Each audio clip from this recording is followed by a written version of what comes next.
And um, so I guess first of all, did anyone have any more thoughts or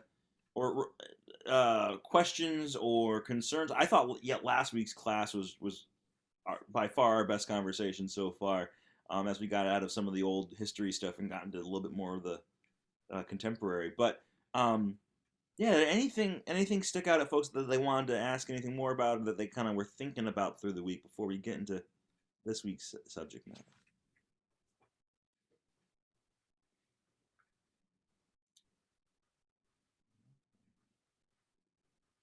Okay.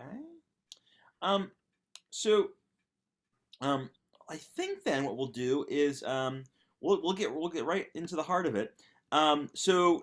Today I wanted us to focus a bit more on kind of looking at the Bible through kind of an ecological lens, which is some another kind of movement alongside liberation theology that we were talking about this past week.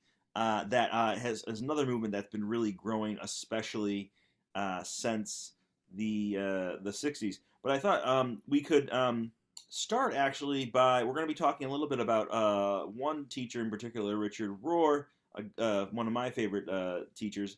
But I thought we could start by just beginning with a brief opening litany to ground ourselves that actually he wrote and has been used at a number of his conferences previously. And it definitely reflects kind of his theology of what we call the cosmic Christ, and so we'll be talking about that. Um, but so I'll read these portions, and if you want to, whether you're muted or not, the you can all the response to each part of the litany is simply I belong. So just as a way to kind of ground ourselves before we really get into discussion. So let us pray. People of all parts, we would like to let you know that you belong. People on all parts of the continuum of gender identity and expression, including those who are gay, bisexual, heterosexual, transgender, cisgender, queer folks, the sexually active, the celibate, and everyone for whom those labels don't reply, I belong. People of African descent, of Asian descent, of European descent, of First Nations descent in this land and abroad, and people of mixed and multiple descents and of all languages spoken here, I belong. Bodies with all abilities and challenges, those living with any chronic medical condition, visible or invisible, mental or physical. I belong. People who identify as activists and those who don't. Mystics, believers, seekers of all kinds. People of all ages. Those who support you to be here. I belong.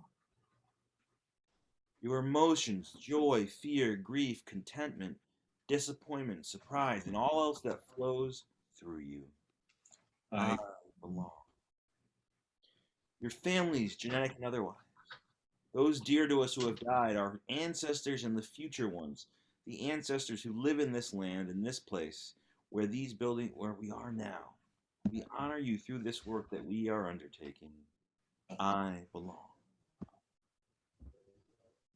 People who feel broken, lost, struggling, who suffer from self doubt and self judgment. belong. All beings that inhabit this earth, the two legged, the four legged, winged and finned, those that walk, fly, and crawl, above the ground and below, in air and water. I. Amen. So, yeah, so as we're getting started here, um, who had an opportunity to either look through some of the readings or look at the focus question for today? Um, Raise your hand if you did, I guess. Merle did, Jean did. All right, so today, yeah, once again, today we're gonna kind of talk about this kind of ecological lens, and also I kind of bring in this idea, Richard Rohr's idea of the cosmic Christ, and a big I think part of this work and of this particular movement of understanding the scriptures has really come out of a response to the ecological crises of the last century in a variety of different ways. But so I wanted to actually start just by grounding us in kind of our focus question.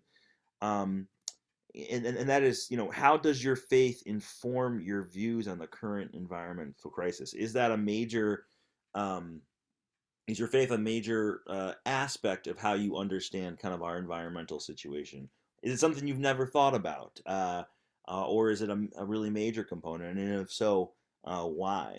Um, so yeah, so I guess does anyone have an initial answer to that question? I know we have some of our creation care team members here, so but I think it might be helpful just to ground each other in our understandings of our connection to creation and how our theology helps us think about that.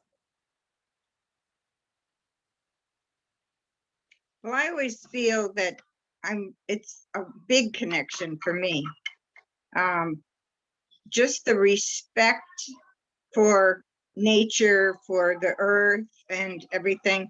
To me, that's respect for God. And so that's a big part of it for me. Cool. Has that been the case for your whole life, Jean, or has it developed over time? Or I think it's been the case for most of my life, but I wasn't ever able to really verbalize it or put it in or understand it, maybe. okay. I think I always felt that way, but I never really connected it. I didn't realize that's why I loved nature so much and why I loved being, outside so much. And now, I'm just starting to kind of develop this philosophy for myself that, that it's all part of the whole God thing. Mm-hmm. Absolutely. Cool. Thanks for sharing that, Jean. Yeah. Anyone else have a response to that focus question? How does your faith affect your, connect with your theology, with the understanding of the environment or creation?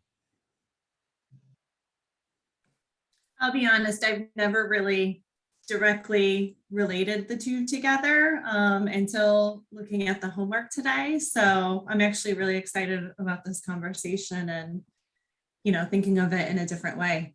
Yeah, cool. That's completely fine. Yeah, thanks for sharing that, Kelly. That's uh, who else? What else we got? I second Kelly. I don't have anything really to add, but she said well. Brand new, awesome, cool, completely okay. Yeah. It's for me. Oh, somebody's still talking. Nope, go for it.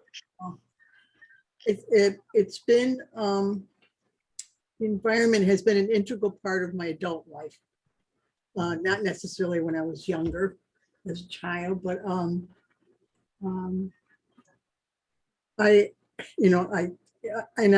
been very much into Richard Rohr too. So I'm his meditations are every day that I do. But I think that God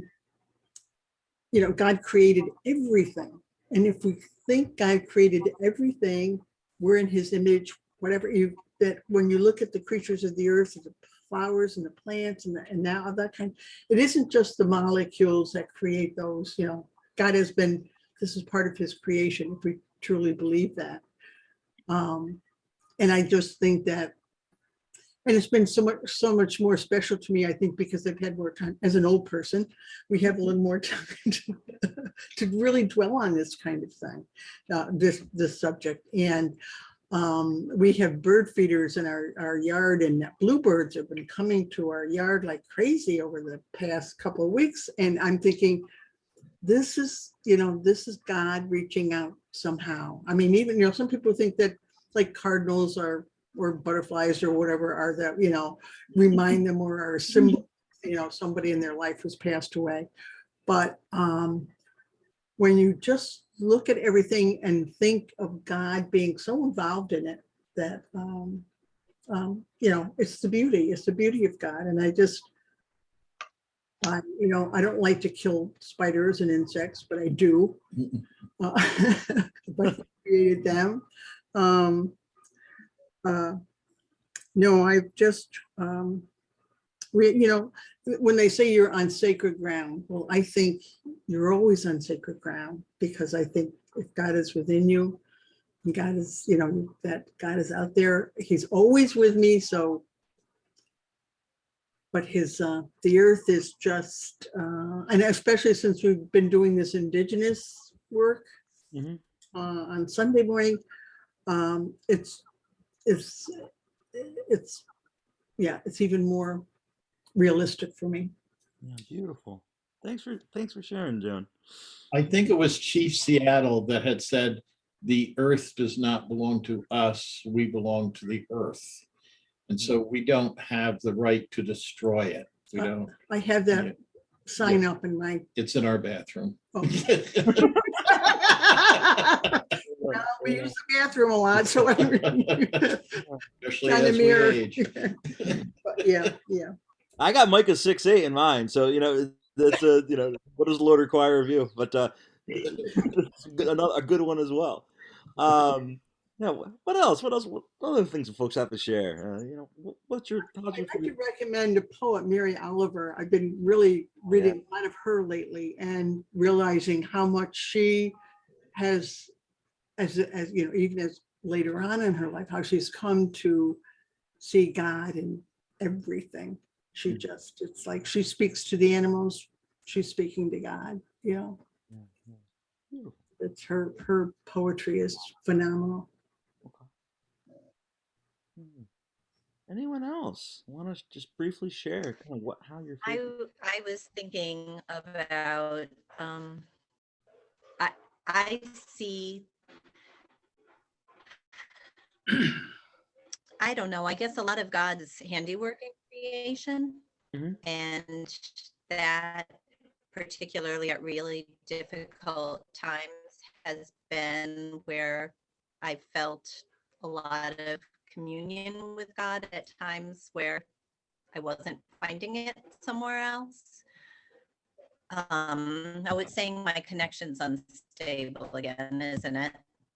I'm hearing I'm having a little trouble, but Can you hear me? Yes. mostly, yeah, go for it. I don't know if I can be heard at all. Yep. Well, yeah, I'm trying to figure out. Okay, I tried to relocate to a part of the house where maybe it worked better, and I'm sure it made a difference. I found a real contrast. The circles, more fundamentalist, more conservative, evangelical circles. It was really shocking to me to understand that environmentalism was really, I guess, frowned on, because the earth is really a temporary thing. You know, it's all going to pass away, and it's not what we're living for anyway. And so we don't really have a responsibility to creation. Yeah. And that was very different from the way that I either intuitively or was brought up to view creation as a gift from God and a display of God. Thanks for That's sharing all. that. No, thanks for sharing that. I think that's really, really important. And I think, you know, part of what we'll be talking tonight is, you know, one of, I think, especially two major where I think the you know, ecotheology has begun to shift, not the only, but at least some popular understandings of the environment, you know, from a Christian perspective is, yeah, you know, as that kind of premillennialist, you know, the world's about to end movement, especially grew in the late 1800s. A big part of where, you know, the reaction of some churches to the environmental crisis, yeah, we don't care because it's all gonna, you know, God's gonna destroy it all anyway. Whereas, you know, even folks that had a somewhat of apocalyptic worldviews previously, you know, with a number of cases, Luther included, talked about, Luther supposedly said once, the world, what would you do if the world would end tomorrow? And he said, I plant a tree, um, and so, so that's kind of a really big, important part, right? This kind of end of the world stuff and how that affects our understanding of God, of the creation around us. So we'll talk a little bit more about that. Anyone else? Any thoughts about how this does or does not affect your faith life? Connection with faith and creation.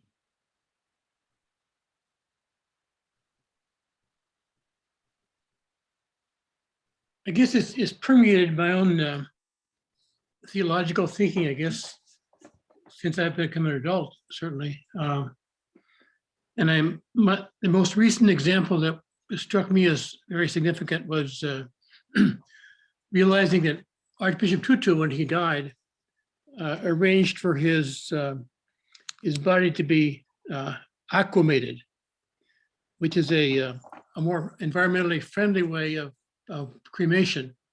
When my late wife died, she asked to be cremated, and I think that's a better way than putting all the chemicals in your body to be embalmed.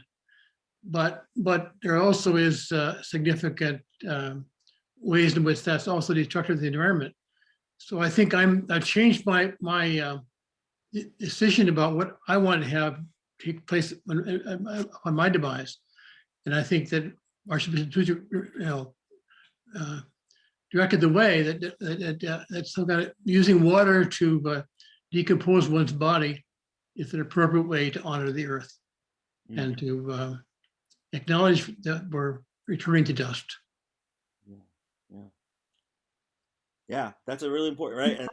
And I think we mentioned it previously, right? That right in the second creation story, Adam's name Ha-Adam means earth of the earth, right? Earth. Mhm. And so right in the first couple pages of the scriptures, you get a big kind of connection there. And I'm not sure what's going on with Reverend Jeremiah, but his community actually tends the I guess there's like a natural now in Vale Cemetery. There's like a natural burial section that they attend in some way. Anyone else have anything else to share before we kind of get? We're gonna spend a little bit more time directly in a couple scriptures today. But, okay.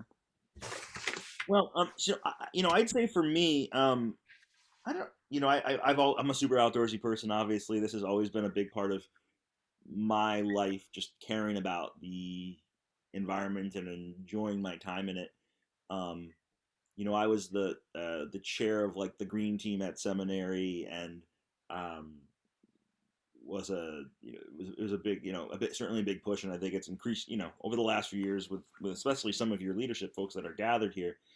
This has been a big part of who we've become at Messiah, becoming a greener congregation. For instance, the church is kind of completely run on community solar, and there's a lot of other things we're trying to do in the near future. But I think for me, where a lot of this comes in is the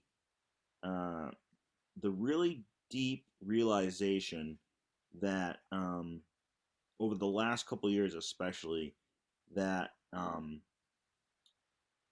an aspect of how I understand the gospel of Jesus is the constant reminder that we're all so much more connected to one another and to all of God's creation than we ever might think, right? How we've so gotten those reminders of, right, if other folks half a world away don't have proper health care, an Omicron variant can emerge, right? If just the reminder that what folks are doing and how people are powering their homes, wherever in the world, affects how my experience of this winter, right?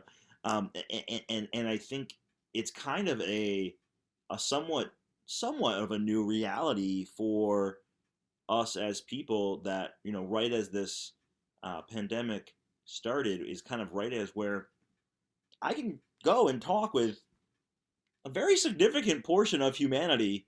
Like, you gotta organize it, right? But from anywhere in the world, like we've zoomed in people to Adult Ed from Jerusalem previously, right? And so there's kind of a new reality that we're living into, and I think there's a lot of our faith life that kind of needs to catch up with it. But so I think, one question I had, and maybe you haven't thought about this before, but has anyone ever seen that like the original Carl Sagan Cosmos thing? Yeah, I love Cosmos, love, especially the original. So there's this one kind of famous image where he shows like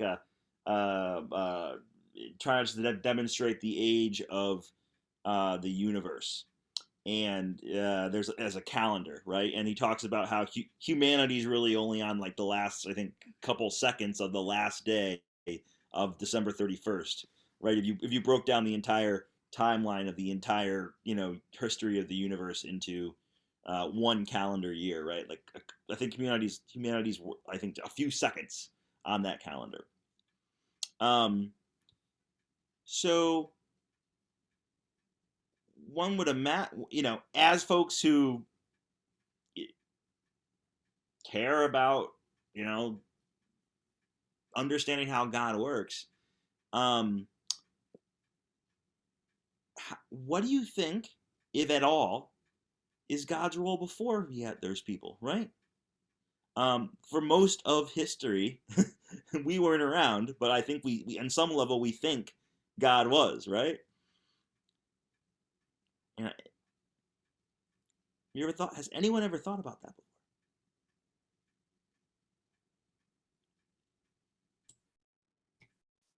before? I think even for me still though, I don't have a complete understanding of God. I mean, it's like it's my human brain is talking from the human mouth, and God's not human the way I am human. I don't see that. So Yep. And there's such a mystery of so many things that it's like I can't point to God to say, well, it's because of him that this happened, or those fires, or that hurricane, or that somewhere he's involved, but the mystery of it is I don't have the complete understanding. Of course. I mean, there's people research, well, if you look hard enough, you'll be able to find them in the earth. The archaeologists have got to find something that really, transports us to where, who God is or what God. And for me, my faith is based on my belief system is based on it's just coming from what's happened in my life because of the way God has worked in my life. And I can't explain that for everybody else, or, because so many things have been out of my control. But the understanding him, Well, and right, I mean, so at least whoa. Up until now, we like the farther our telescopes and stuff have looked, the farther the universe goes, right? We haven't even, been able to see back to the expansion of the Big Bang yet. There's that new satellite that's going to get pretty close, supposedly. But yeah, I mean, just the so to me, as much as we think about God and creation, for a big part of it for me, and I the reason I ask that is, when you really think about how big creation is beyond even just our own little planet, the level of awe that I think about, how God's at work is just huge, and I think can really be both a scary thing, but also I think even more so a comforting thing. So let's unless anyone else has any other comments, let's actually just turn to the scriptures a little bit. So would someone be willing to sort of So this is, I think, one of my favorite psalms that kind of talks about, especially the, kind of an Old Testament conceptualization of how God is present in all of creation. I'm hoping we are going to look at this and at least two other passages in the next half an hour. But this is, I think, a really beautiful one. So, does anyone want to read? I'm happy to read it. I don't know if people can see it very well. I'm happy. I'll give it a read. O Lord, our sovereign, how majestic is your name in all the earth. You have set your glory above the heavens. Out of the mouths of babes and infants you have found a bulwark because of your foes, to silence the enemy and the avenger. When I look at your heavens, the works of your fingers, the moon and the stars that you have established, what are human beings that you are mindful of them, mortals that you care for them? And so that's that big awe thing. And then it says, you have made them a little lower than God and crowned them with glory and honor. You have given them dominion over the works of your hands. You have put all things under their feet, all sheep and oxen, and also the beasts of the field, the birds of the air, the fish of the sea, whatever passes along the paths of the sea. O Lord, our sovereign, how majestic is your name in all the earth. Does anything particular about this text stick out at all? Remember, these are songs that would have been, this is kind of the original hymn book of the people of Israel, right? Those of us that have been delving into indigenous theology or spirituality, I think would be somewhat critical of this perspective, which places human beings at the apex, just below God. And I think we're learning from some of our indigenous teachers that we're all in this together. We're not somehow in a hierarchy of the creation. Yeah. I appreciate that, Merle. Yeah, so right, it does talk about, the awe of creation and how beautiful and wonderful it is, but it is very, and this is oftentimes a big critique of Judeo-Christian teaching. Humanity is really, is somehow above above the rest of creation in it. Yeah, Go ahead. I feel like there's some cognitive dissonance, when I picture looking up at the heavens, they're so amazing, so overwhelmingly beautiful and vast. And for it to jump from that to we're a little lower than God. And that, I don't know, that's not how I feel when I'm surveying nature, when I'm in the middle of the woods. With my dog, I feel like I'm hanging out there with another creature and feel kind of a oneness with the beauty that God has created, and certainly not that I have dominion over it.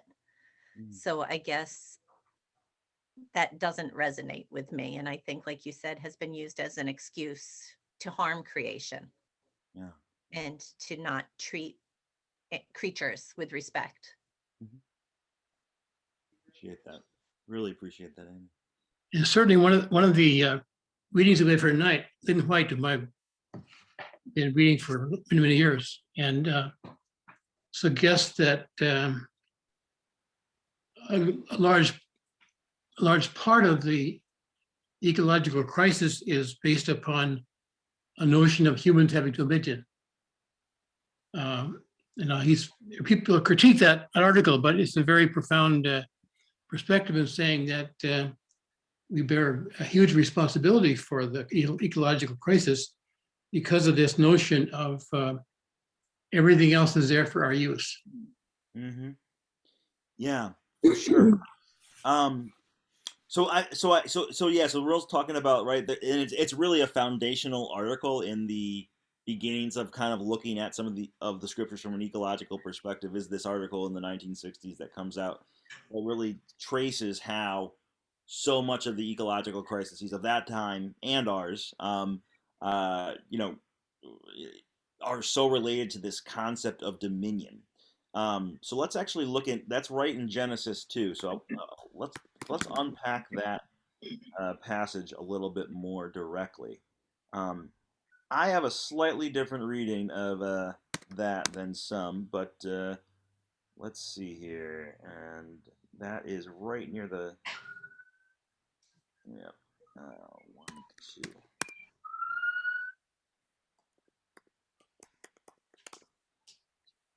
Ah, yes. Okay. Back to share screen.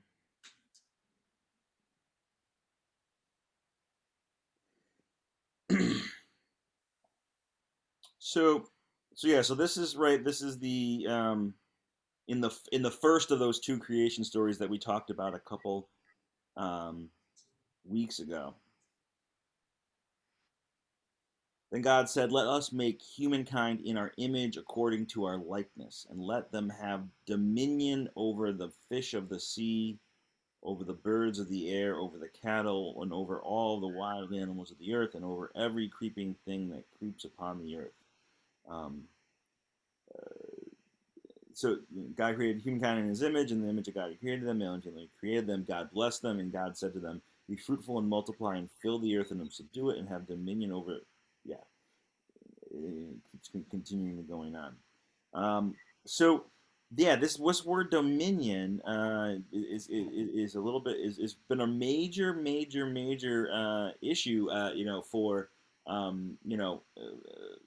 for the understanding, for how we reacted with the environment, and not just that too, right? There's this, there's been a lot of critique that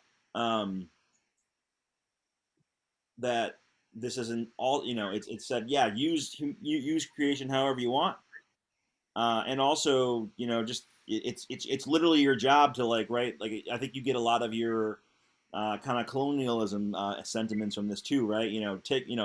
Tame the wilderness and conquer the wild earth and all that sort of stuff. A lot of it does grow out of right, in a Western context, these passages right here. But I think for me, um, the juxtaposition of these couple lines about dominion, they sit in kind of a wider setting, and it talks of, another core Christian concept, the Imago Dei, right, that we're all created in the image of God, and so it talks about being created in the image of God and having dominion over the earth, um, and for me, I think, well, if we're created in God's image and have dominion, then that would mean, okay, well, we should practice dominion in a way that is reflective of how God seems to care about creation. And, over and over again, there's a whole lot in here about God saying it's all good, right above it. And so, to me, so it's really, interesting, like that this one passage that has been so central to, I think, being a basis for the ecological crises of the day, in a way, can also be flipped on its head to say, well, if we're created in God's image, let's look to God as a model of how to practice that dominion. And it's one of care and one of concern, and love and cherishing of creation. Yeah, any thoughts about that? Or is that different? Or,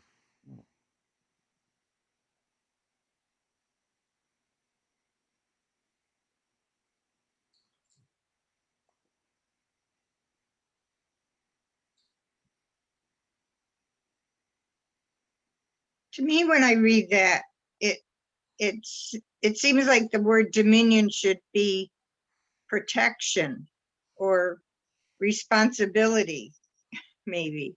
And it seems to have been interpreted totally different. I guess because I think humans are selfish.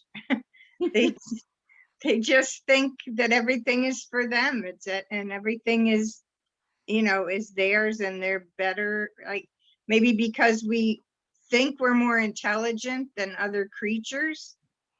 Mhm. I'm not sure that's really true.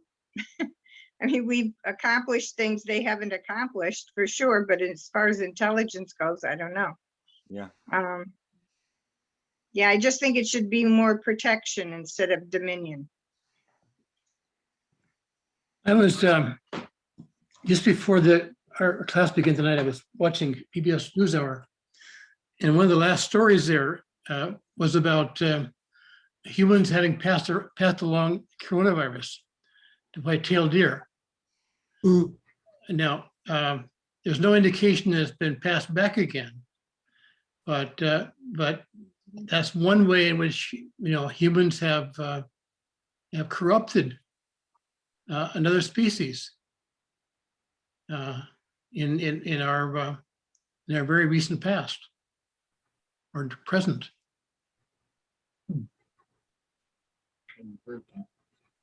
I have heard it. Anyone else? I feel like Go ahead. also, in Mhm. a way, I think sometimes we confuse what dominion can mean. Like, to rule is not to do whatever you want. Like, a good ruler or a good, I don't know, leader is not somebody that does something for themselves and like does it for the betterment of themselves. They do it for the betterment of the entire domain. And so like I think dominion does work there. It's just that we have this concept of dominion as being this like corrupt ruler.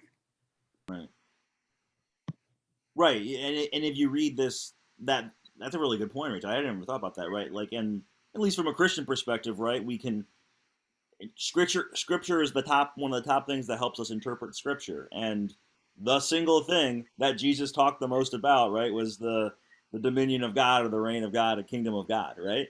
That looks not like how we've often seen creation be destroyed. Yeah. Any other thoughts or reactions?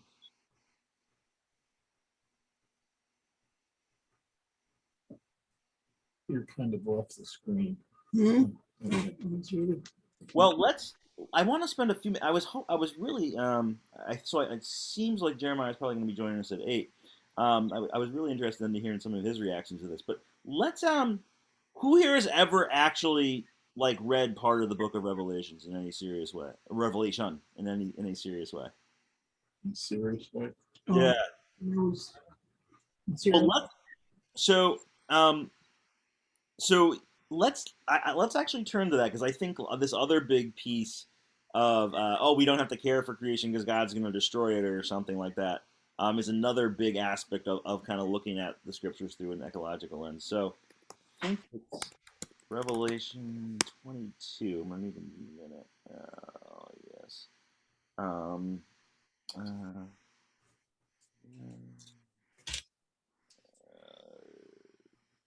Where is it?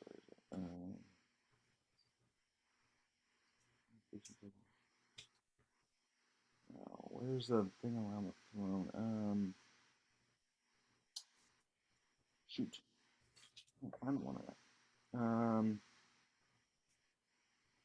Sorry, friends.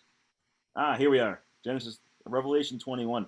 So this is kind of like, I mean, there's one more chapter after, but this is kind of how it ends.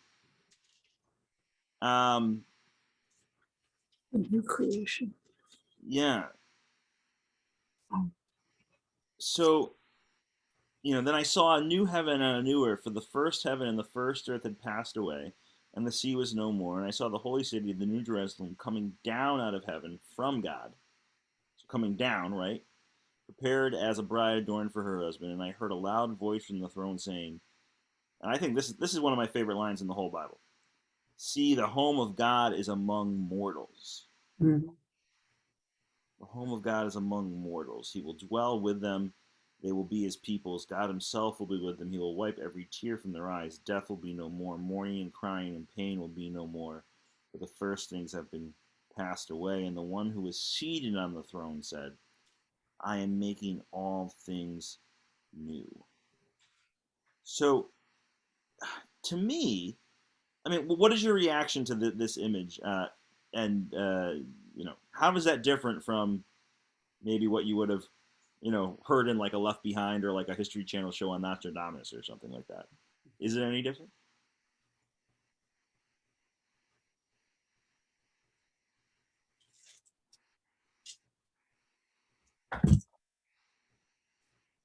No, No? I mean, it's like, it's all very, it's kind of like hopeful. I mean, it's positive, but I mean, and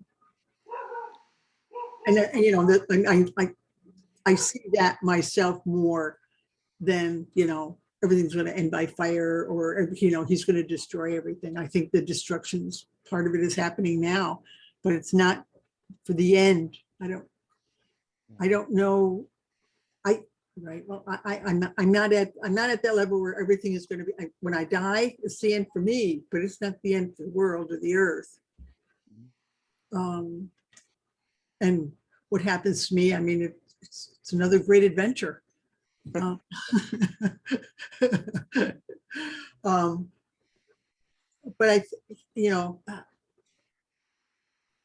and John was probably more of like a mystic, Well, yeah, we can chat a little bit about kind of a scholarly understanding of this whole text in a second, for sure. Anyone else? Does anything stick out at people from this passage? What is it? Well, I like the idea of God dwelling among us. I like the idea of every tear being wiped away, and death will be no more. Mourning and crying and pain will be no more. Mm-hmm. My husband always had the question, if my whole extended family isn't Christian and you're telling me that they're going to be suffering forever, how am I going to have no mourning or crying or pain anymore? When we were in a place that was having a very literal reading of that was very difficult. To wonder, am I going to have amnesia? Is that how I can not be crying? There will be no mourning because I don't know what's happening to these people. Will I not care? So I haven't spent a lot of time thinking about Revelation because I've seen people draw all kinds of theology from it that I'm not sure that it really means. It's very literal interpretations of what's going to happen and when it's going to happen. And sometimes to me, it seems the book itself seems like maybe somebody ate some mushrooms or something. Yeah. I appreciate that reflection. We will get into sort of what at least the contemporary understanding would be in a second. But anyone else have any other initial reactions to some of this?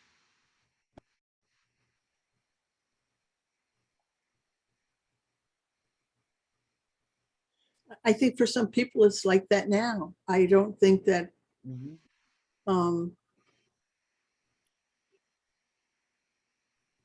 he is here, So I appreciate that. So there's a lot of different. So people have like argued and talked about how to understand the Book of Revelation, and there's not been a common consensus throughout all of Christian history. Right.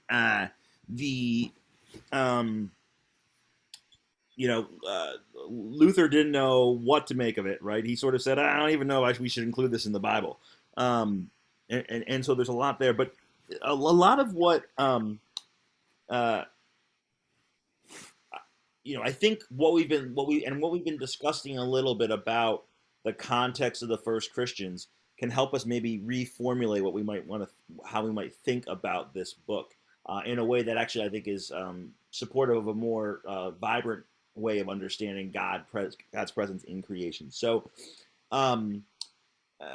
so number one, right? We know that so much of the New Testament is in reaction to, right, the trauma of being a colonized people. Oh, there's Reverend Jeremiah. Um, and we also know that Yes. we also kind of understand, even from our contemporary perspective, what apocalyptic the genre of apocalypse is all about. So I often do the same exercise in confirmation class. Who here has seen the original Mad Max from the 1980s? Nobody? No one's seen Mad Max. Gosh, y'all. Okay. Let's fast forward to the 90s. Has anyone seen Terminator 2?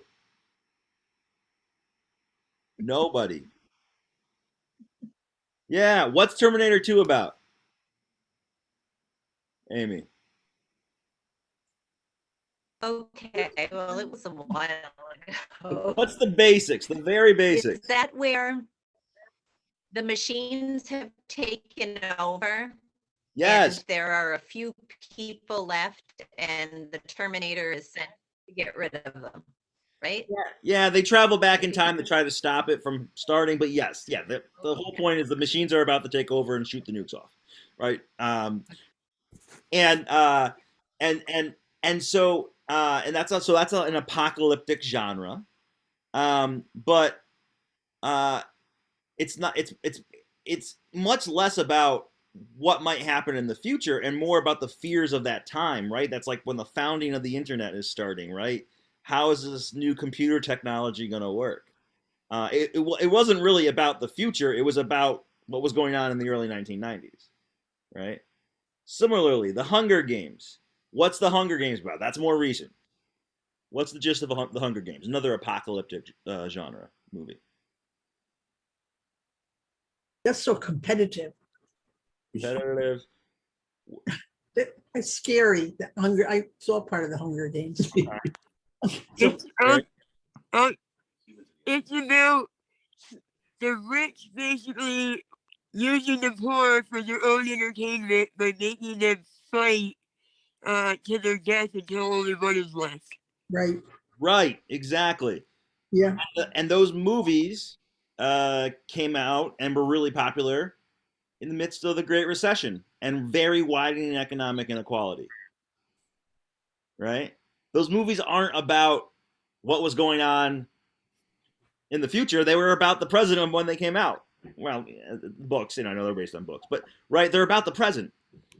Apocalyptic literature and movies isn't, generally speaking, that genre is much less about the future and more about trying to navigate what traumas and what things we fear about in the present, right? And so a lot of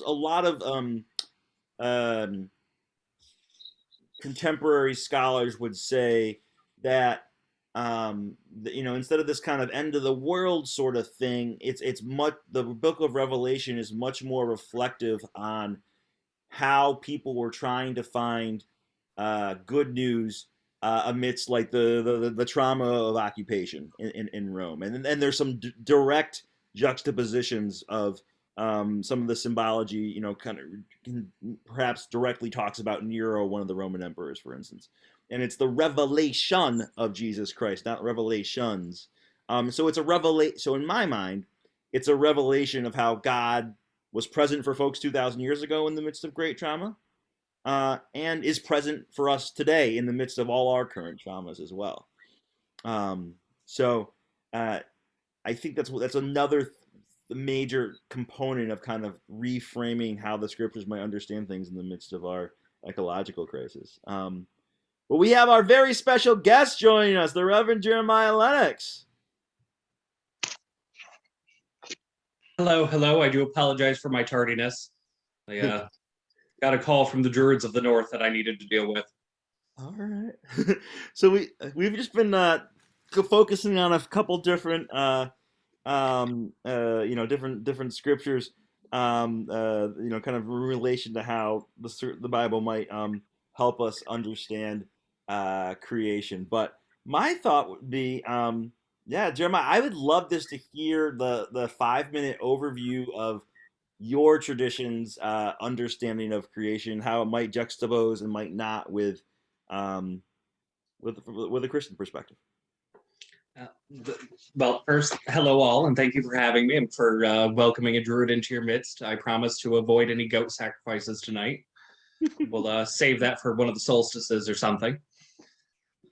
But no, it's this time of year where, as Dustin said in the one of the postings this week, the pagan community is celebrating the Feast of Imbolc, which the name itself means in the belly. It's primarily referencing the fact that the sheep at this point are carrying lamb, and that we are preparing. There are signs of spring. The earth is beginning to awaken. We're moving into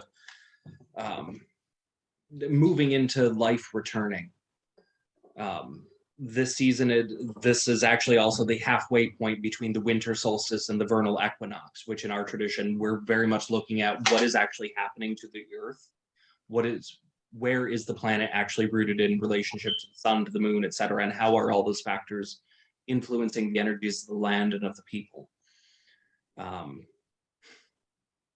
sorry, I don't know if you can see here, I've got 4 different Bibles cracked open that I've been going through for the last, before I went on that call, looking at Psalm 8, because I really wanted to be able to build bridges, and I did not realize how much of a challenge this particular psalm was going to be for me personally as a pagan.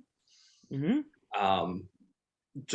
actually called Rabbi Cutler a bit, hoping to get some deeper context from the translation from the Hebrew into the English, because we know that sometimes translations are a bit lost.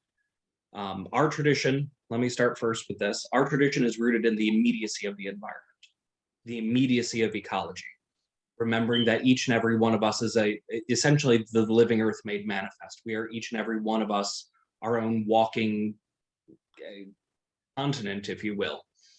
The mineral in our bone, the water in our blood, the very air that we breathe. We are not individual beings. There's something like 7 trillion cells that make up the human form, all working interconnectively and interdependently. The cells of our skin are different than the cells of our brain, are different from the cells lining our stomach, etc. But even beyond those, because they're all human DNA, we're also home to trillions upon trillions of microfauna and microflora. There's actually more non-human DNA in our persons than there is human DNA in our persons, and we would not be able to exist without that interdependent function.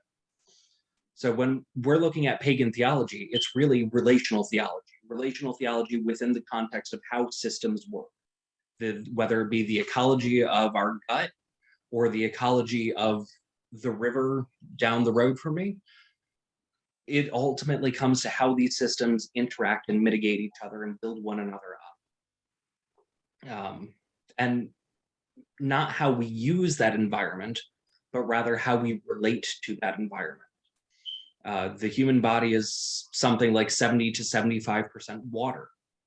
Well, that water that we are each 3/4 of, that's not all the same water we came into this world in when we came out of the waters of the womb of our mothers. We have since passed that water on and taken more water in. I know after the COVID-19 here, I'm certainly carrying more water than perhaps I should. But this water is constantly flowing. We are not closed system. So when we're looking, especially within the context of this feast day, we're looking at things reawakening, re-sparking. Nature through this season, everything shuts down here in the Northeast. Trees go to sleep, the critters burrow, the birds fly far afield, et cetera, et cetera. This is the point in the year when quite literally we're getting an influx of energy. The sun is returning actively. We're getting a little bit more light each and every day, and that light is pouring gigawatts of energy across the land that is being absorbed into the plants, absorbed into the melting snow, transitioned back into the water table, etc. I'm sorry, 5 minutes for a 10,000-year-old tradition is. Yeah, no, I appreciate it, and we were having some similar conversation about pushing back, about appreciating the awe of Samhain, but also pushing back against some of the dominion-y stuff in it. And we were, but yeah. So, folks, what any reactions of what Reverend Jeremiah was sharing, or questions, or can ask a billion more perspectives, but. It's lovely. It's very peaceful and lovely. I like it. Thank you. No, certainly. Thank you. There's one of the things Dustin and I had talked about with some of the influences between the Feast of Imbolc, which predates Christianity. Christianity is now almost about 2,000 years old. People have been celebrating Imbolc probably going back at least 5,000 years before the start of Christianity. So this isn't exactly something that's not been around. But many of those cultural traditions carried on through the Christianization of Europe. And so then we come to things like today is the Feast of Candlemas.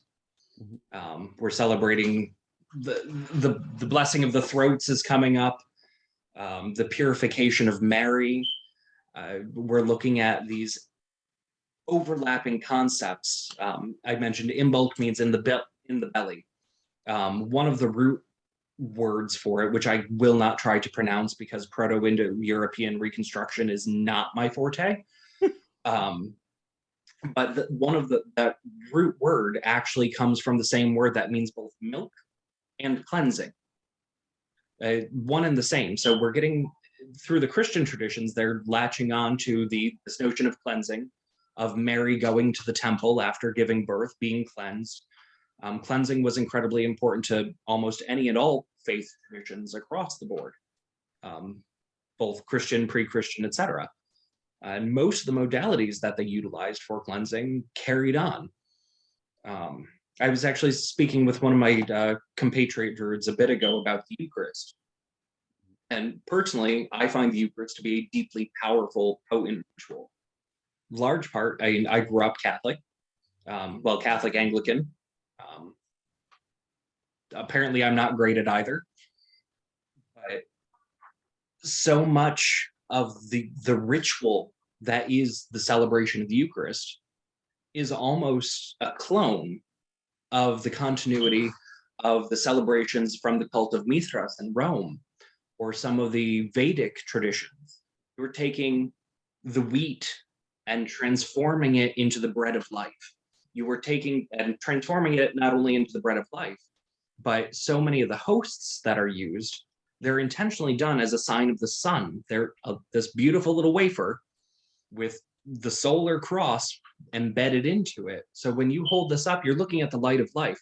Not only are you looking at the flesh of one's Lord, but we're physically, what we're actually looking at is the transformed power of light, the power of the sun, transformed into a sustaining food that is then carried on. So we have that connection from pre-Christian tradition that melded into Christian tradition that has now become, particularly among the Catholics, incredibly embedded within that tradition.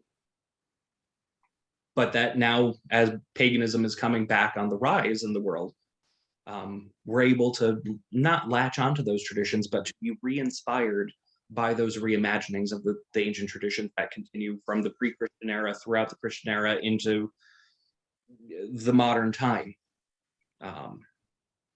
It's actually interesting to me not that we pagans are not nearly as well organized as Team Christian. You guys certainly have us beat on that very well. But there are now more pagans in the United States today than there are Presbyterians, which really just boggles my mind sometimes. But it's not so much that anyone is being replaced, it's rather the continuity of this evolution. These ancient traditions, which predate the establishment of Christianity and many of the monotheistic traditions, so many of those traditions came from the polytheistic or goddess-oriented traditions of the old world, morphed, continued, and we see that continuing evolution going on, and it's really impacting how people are relating to the world around us. Have any of you ever heard the term Gaia theory? Okay, at least one person, so I'm not a total nutcase. I've heard the term. I can't remember what it means. So essentially, as I was talking about the human body being this, we obviously are sovereign, independent, conscious beings. I am Jeremiah. You are Dustin. You are Harry and Joan. We are individual beings that are made up by the multiplicity of smaller entities working together that form us. The Gaia theory states that it's just the same with the planet, that the planet herself has consciousness through the connectivity of a wide variety of the systems of the world, that the lungs of the planet, be they the rainforests or the algae in the oceans, are a connected system to the flow of the oceans, which are very much a circulatory system. The planet as a whole is embedded. I come from a tradition that is very animistic in its rooting. We do not believe that God, and when I say God in the big G context, what I'm really saying is the totality of the divine. We do not come from a tradition where God is above and separate. That where was it? You have set your glory above the heavens. For us, the glory of God is embedded in the heavens and in the earth, that the very soul of being shines through all of creation, that these plants behind me, that the wood that forms this table that my laptop is sitting on, that each and every one of us is a manifestation of the mindedness of nature or the mindedness of God. Within paganism, there are, well, if I remember right, there's something like 4,400 Protestant denominations. The pagans haven't gone quite that far yet. Give us another century, I'm sure we'll catch up. But we do have a wide variety. So if you ask 10 pagans, you're probably going to get 20 different answers as to what we actually believe or practice, because nature herself tends toward diversity. My practice is rooted in Druidry, which is heavily influenced by the traditions of the Isles of Britain as well as parts of Gaul and Spain. However, I'm clearly not in Britain or Gaul or Spain or wherever. I'm rooted here in upstate New York. So my relationship has to be to the Hudson and Mohawk. My relationship has to be to the Berkshires and the Catskills and the Adirondacks. Relationship has to be to these oaks and these birch, not to a mythic oak somewhere in the middle of the Isle of Britannia, unless I make pilgrimage. But our tradition ultimately is about being present. Paganism is about presence, being rooted totally in the here and the now. And what I mean perfectly present, not just I as an individual, but being rooted in the reality of our ancestors, being rooted in the continuity of human, that our humanity, and even being rooted in beyond the continuity of the human being, because if we follow our ancestral lines down far enough, eventually you get to somebody who's not quite human. And not just because Uncle Fred was a bit weird. We are related to every species on this planet. Every single species on this planet, we are related to. Our native brothers and sisters have a beautiful way of phrasing. My brother, the deer, my sister, the wolf, etc., etc. That's not just a pretty metaphor. Within the animistic and pagan traditions, that is a reality that we acknowledge. That if you follow, there's a beautiful resource online called the Scientific Tree of Life that I personally, it's beautiful to me. It is a rendition of every classification of life that is known to science. And 98% of it, I think, all of them are dead. They've all since gone extinct somehow. But every life form that currently exists on planet Earth is interrelated. We share DNA, even with mushrooms. We're actually more closely related to mushrooms than we are to some animals. But it's being perfectly rooted in that presence, not only of the continuity of the ancestors and of our relationship to the rest of life surrounding us. And that, obviously, that doesn't mean I'm not a vegan. We evolved as omnivorous beings. I won't judge somebody for choosing to take a vegetarian or vegan lifestyle. However, I would say that conscious killing is a necessary part of all life. And that when we relate more deeply to these beings, it gives us a more profound respect for this notion of sacrifice. What is being sacrificed so that I might live? And that's another foundational aspect of pagan theology that's particularly evoked in this time of year. Our ancestors at this point, they would have been digging into the last of the winter store, going all the way back into the cellar to get the last of the apples, the last of the potatoes, or the last of whatever. The modern era, we are blessed to not have to be able to worry about that, or at least many of us are. However, there is a true sacrifice that needs to be made in order for any life to. Yeah.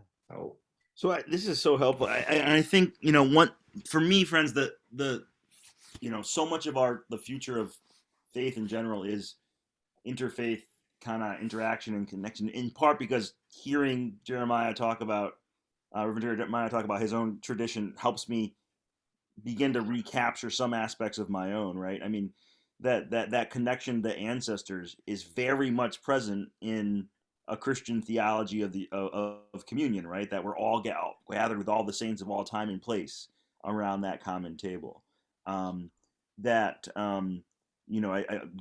know, we're just kind of starting to get into with Revelation, that idea that like God's presence is coming down to live among mortals rather than the world being obliterated and us going up in the sky somewhere, right?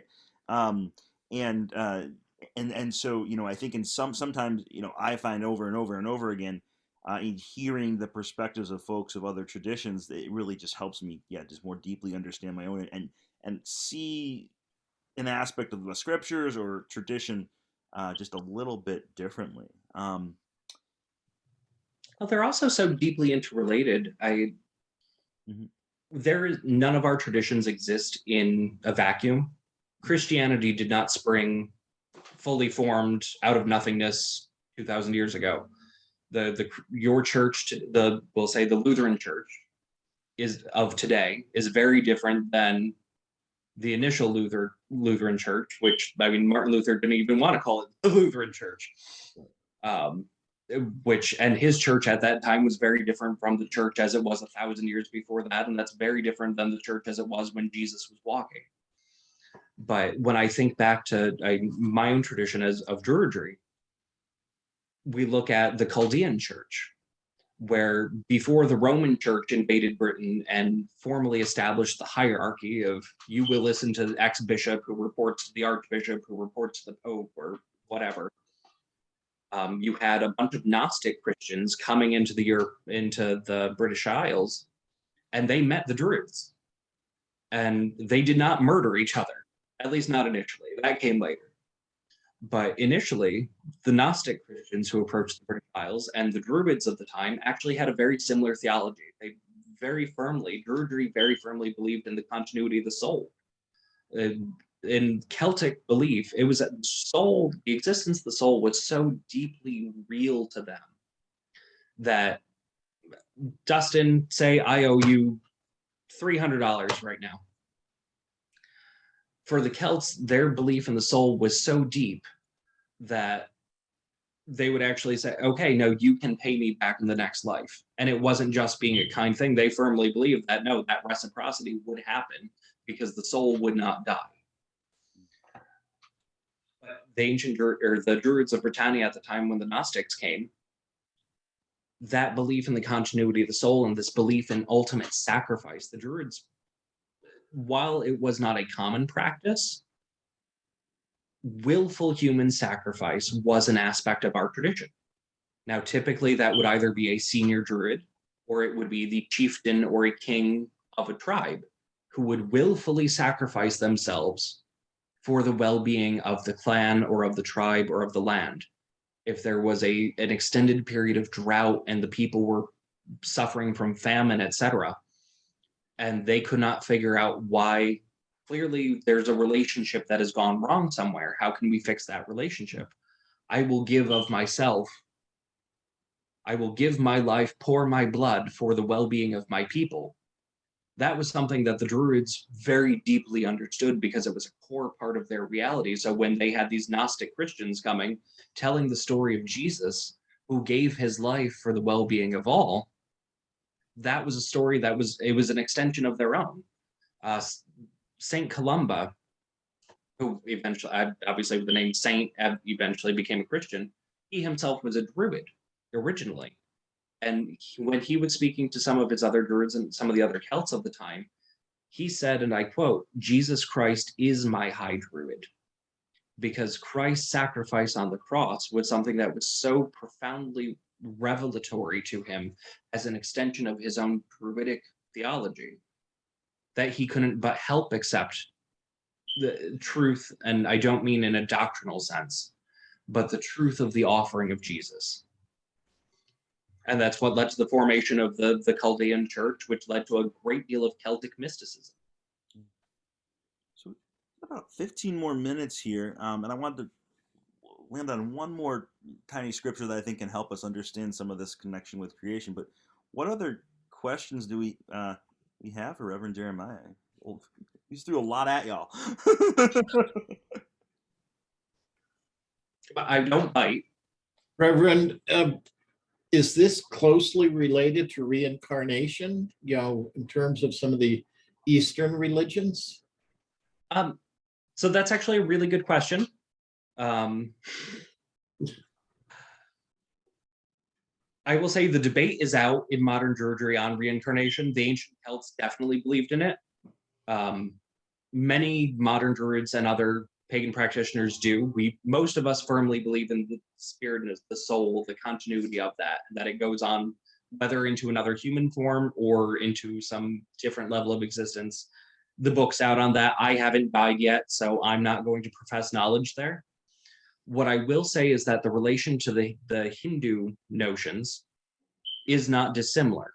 When we look at the origins of the Hindu peoples and the origins of what later became the Western Europeans, we all have distant ancestors in the Proto-Indo-European people. They all started kind of in the center of the European mass, and then they broke off into two major groups, one which went west and south, which eventually became the Hindu peoples, and then the others that went east and north and south, which later became the Western European peoples.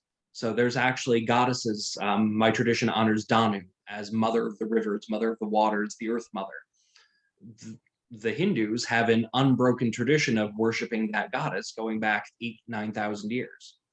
It's actually where we get if you've ever heard of the Danube River, many rivers throughout Britain and Europe maintain those place names. But much of our practice, especially around fire, I didn't touch on it, but Imbolc is also heavily associated with the goddess Breed, who is the personification of fire, and fire itself is both the sacrifice and the sacrificer. That also plays into a lot of the Hindu practice surrounding sacred fire as a place, as the sacred center, as well as the bearer of all offerings, which if we look into, we're referencing the Psalms tonight, the ancient Jews themselves also had sacred fire altars within the first temple. Humans fundamentally like fire. Always have. It's what made us human. It's what allowed us to cook and to gather and to create civilized society.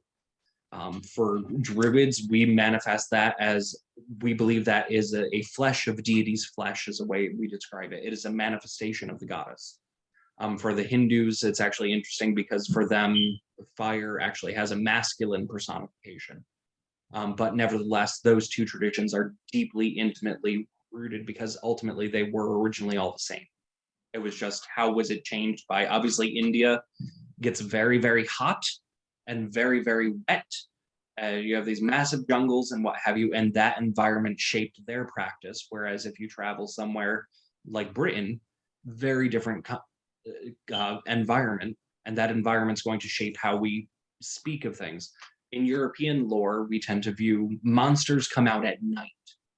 The nighttime is the dangerous because back in the day, Europe was covered in these massive forests where once the sun went down, you could not see anything. And so it was deeply dangerous. Whereas if we start looking into the myths associated with where the Jewish peoples are from, or where the Arabic peoples are from, for them, most of their myths associate demons or dark entities, etc., as coming out during the daylight, because for them, living in a desert, it was the sun that was your enemy. Because if you're in the middle of the desert and you don't have water and you don't have shade, you're going to cook to death. So it's how environment shapes religious experience.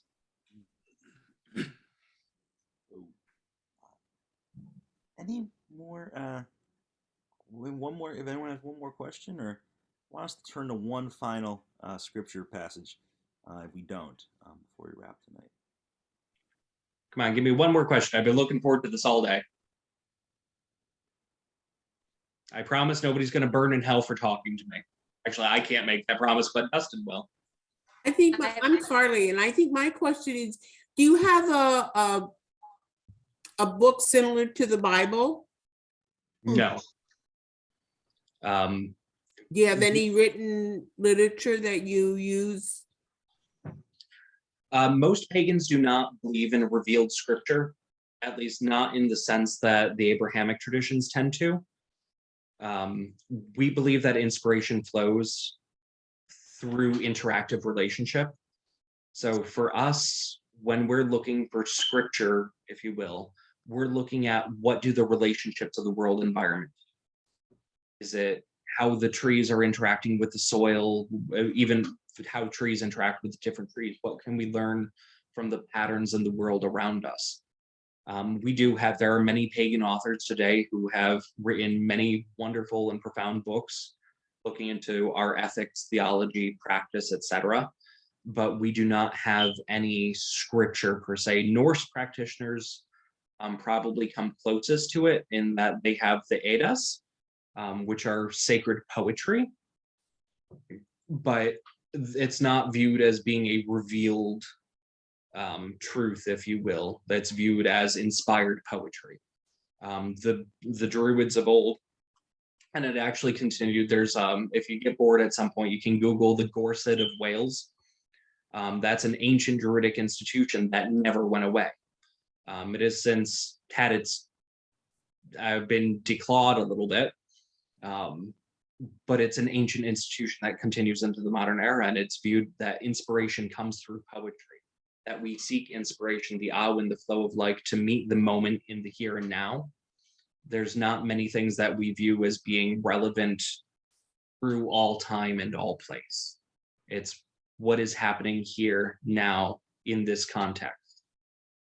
My ritual looks different because I'm here in upstate New York versus a Druid celebrating ritual in one of the ancient henges in Britannia looks different than a Hindu fire ceremony at the base of the Ganges. It's all dependent upon the actual environment in which we're engaged. Thank you. Certainly. Amy, it looked like were you going to ask something? And that will kind of wrap with one final reflection. Yes, I was just going to ask if you see the divine in creation. Excuse me if you answered that question already, but in creatures, in the plants and the trees, and I'm saying I'm unstable again, so I'll stop. I think you probably heard what I wanted. No, thank you. No, for us, divinity exists through all of creation, all of being. For us, creation and creator are not separate entities. There is no clockwork maker who's taking all the toys and making the system and setting them into motion. For us, divinity is found through the system itself, that everything is ensouled, everything is minded to greater or lesser extent, but everything is part of a minded system of being. And so that we find the face of the divine, whether it be in the storm or in the totality of creation or in the whole Milky Way galaxy. It's just what level, what context are we looking at? Humans like to personify things. So when we look at, as a polytheist, we have hundreds of gods all over the place. We've got a god for this, a god for that, a goddess over there. And it's looking at when we say that god or that goddess, we're looking at the divine in that context, the Mm. divinity within the river, the divinity within the ocean, the divinity within the sky, the divinity within a tribe, so on and so forth. And then we look at the divinity that is found through the totality of being. If you ever want to get a bit of a perspective on pagan theology, I would highly recommend looking up the Hubble telescope's deep space imaging. Because for us, our planet is but one aspect of creation. She's the one that we can interact with. We're part of her context. We live, we breathe, we die on this planet. We are of her, we are her. But the mindedness of this planet is part of the greater system of the solar system. We are currently within the photosphere of our sun. We think that the sun is far removed from what have you, from us. But technically speaking, right now, this very minute, all of us are within the envelope of the solar sphere of our stellar object. We are intimately involved in that system. And we're less intimately involved with the rest of our solar system, etc. But when you start looking at the expansiveness of the universe, we find the mindedness of God encapsulates all of that, the trillions of galaxies. So when we speak of God in big G sense, we tend to mean the mindedness of all of that is. However, I cannot personally relate to a galaxy that is 100 million miles away, or 100 million light years, or however measurement we're using. Our context is still related, but it's deeply distant. So we're looking at divinity within the context of the immediacy of relationship, either in our home, our hearth, in our local environment, or more broadly in context to this planet. I hope that makes sense. Does, thank you. That's a great segue as we wrap up, and I appreciate this. And I think the structure tonight went a little bit different in terms of timing, but I hopefully this kind of gave you a lot of food for thought. Next week we're gonna pivot kind of to a similar, more format to what we did last week, but look at the scriptures through the kind of a feminist, womanist lens, and we're gonna really struggle with some really hard text and also uncover some profoundly liberating texts as well. But I think what we'll do to close this week out is so a lot of what Jeremiah was Reverend Jeremiah was saying there, I think can be in Colossians 1 can be pretty powerful. So this is from Colossians 1:15-20. And obviously he's talking about Christ.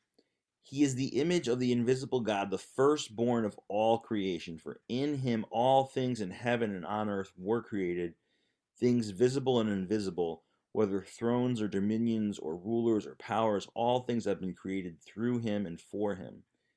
He himself is before all things, and in him all things hold together. He is the head of the body, the church. He is the beginning, the firstborn from the dead, so that he might come to have first place in everything.